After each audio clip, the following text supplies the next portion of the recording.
गुरुर्ब्रह्मा गुरुर्विष्णु गुरुर्देवो महेश्वरः गुरुः साक्षात् परब्रह्म तस्मै श्री गुरुवे नमः। नमस्कार मेरे नन्हे दोस्तों, हम देख रहे हैं पंचतंत्र की कथाएं। मैंने आपको पिछले बार भी बताया था, पंचतंत्र यानी इस शैक्षणिक जगत में किया गया एक अनूठा प्रयोग, बाल मनोविज्ञान पर आधारित। या तो ऐसा भी बोलेंगे तो कोई हरकत नहीं कि बाल मनोविज्ञान पर आधारित सर्वप्रथम रचना अगर कोई होगी तो वह है पंचतंत्र। क्योंकि छोटे बच्चों के मन को गहराई तक पहुंचाने वाली अगर कोई होगा तो होती है छोटी छोटी कथाएं।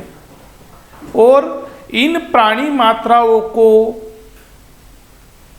बीच में रखकर या तो प्राणी जगत को बीच में रखकर बनाई गई यह कथाएं बच्चों के मन को सर्वोत्परि ऐसे भाने वाली कथाएं हैं। और दोस्तों, पंडित विष्णु शर्मा नाम के एक ब्राह्मण ने इस बाल मनोविज्ञान का प्रयोग 3री शताब्दी में ही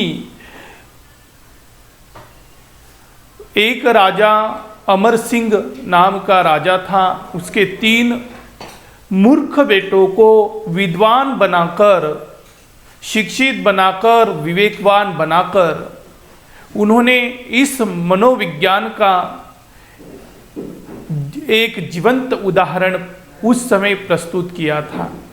तो बच्चों, आज भी हम उसी मनोविज्ञान के आधार पर आज की और एक नई कथा के साथ आज आपके साथ में है। और आज की कथा है एक सीधे साधे ऊंट, जंगल का राजा शेर, लोमड़ी, कौवा और बाघ, इन तीनों की कथाएं हैं। तो चलो हम सभी मिलकर इस कथा में शामिल होते हैं। तो दोस्तों, ये कथा है एक मदोत्कट नाम के एक शेर की। किसी जंगल में मदोत्कट नाम का बहुत शक्तिशाली शेर रहता था। वह जंगल का राजा भी था और उस शेर के 3 दोस्त थे। एक था बाघ,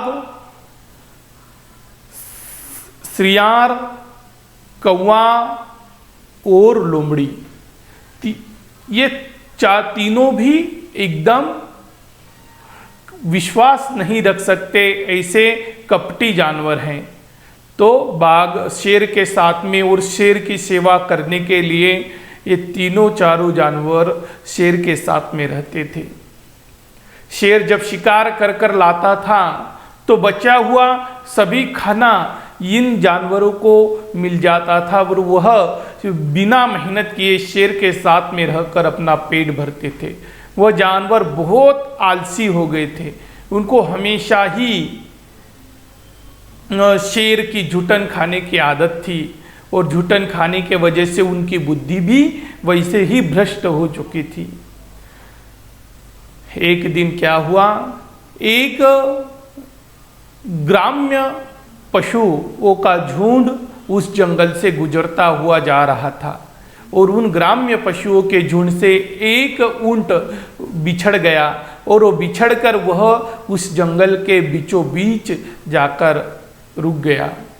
जब जंगल के बीच में से जाके रुक गया या चल रहा था, तभी शेर का लक्ष्य उस ऊंट के ऊपर जाता है और ऊंट शेर कहता है अपने जो साथियों से कि यह कौन प्राणी है, यह बहुत ही विचित्र प्राणी दिख रहा है। कौवे से पूछा, अरे कौवे जरा पता तो लगाओ, यह वन्य जीव है या कोई ग्राम्य पशु है। जब कौवा बोलता है कि स्वामी यह ऊंट है और यह एक ग्राम्य पशु है और यह आपके लिए ही आया है स्वामी, और आपका भोजन बनने के लिए ही आया है। कृपया इस भोजन को आप स्वीकार कीजिए। जब शेर बोला उस कौवे से, अरे कौवे,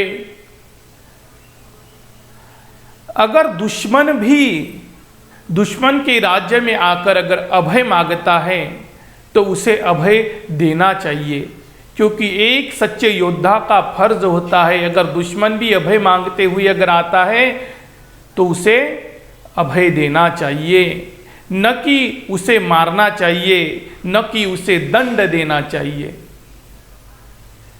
और यह ऊंट मेरे राज्य में आया हुआ है, मेरे जंगल में आया हुआ है, यह एक अतिथि है, शरणार्थी है, इसके लिए मैं जंगल का राजा हूँ और राजा को शरणार्थी को आया हुआ देखकर उसे मारना नहीं चाहिए, बल्कि उसकी रक्षा करनी चाहिए, उसे अभय देना चाहिए।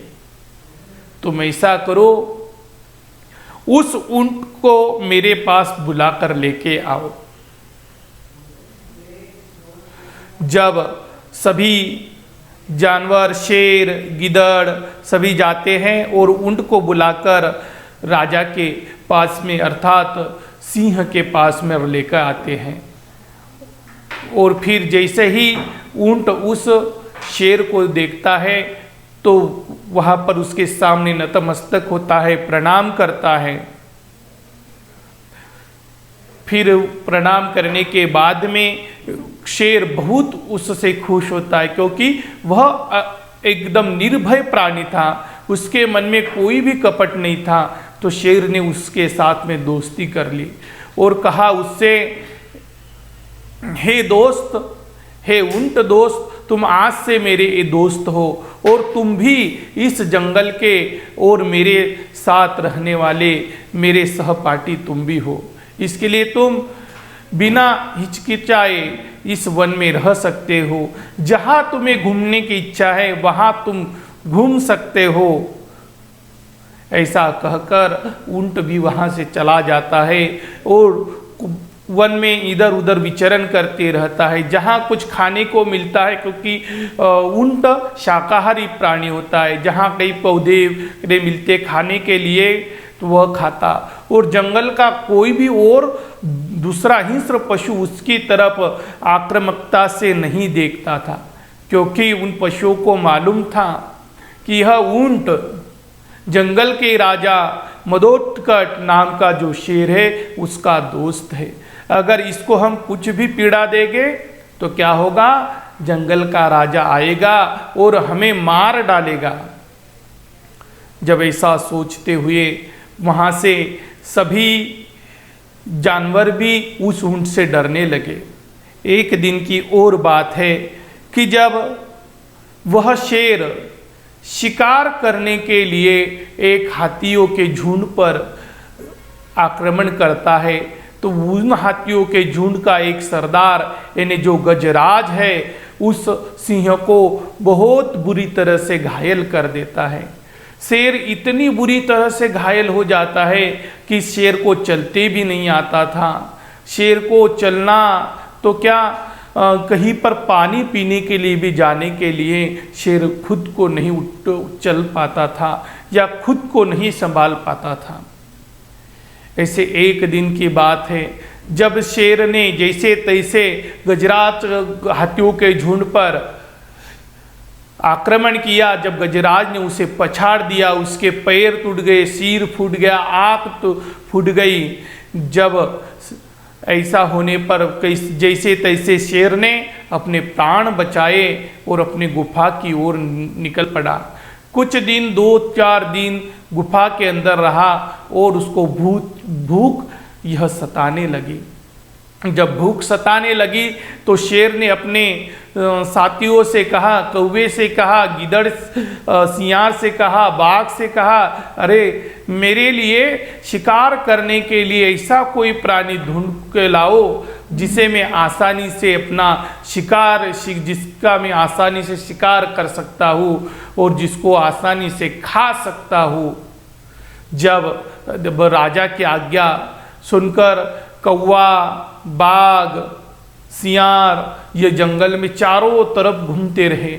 घूमते घूमते उन्हें शाम हो गई और फिर राजा के पास आए और बोले कि राजा, हमने तो जंगल में ऐसा कोई भी प्राणी नहीं देखा कि जो उसको आप आसानी से शिकार बना पाए, लेकिन राजा हम आपको एक बात बताए कि देखो इस वन में एक बिछड़ कर एक ऊंट आया हुआ है, आप आसानी से उसे अपना शिकार बना सकते हैं। जब शेर ने कहा, अरे नहीं, ऊंट हमारे यहाँ आया हुआ एक अतिथि है और अतिथि देवो भव होता है, अतिथि यह देव होता है, इसके लिए अतिथि को मारना नहीं चाहिए, इसके लिए मैं उसे नहीं मारूंगा। लेकिन सियार ने शेर को कुछ ना कुछ बताकर उस ऊंट के शिकार के लिए राजी कर लिया।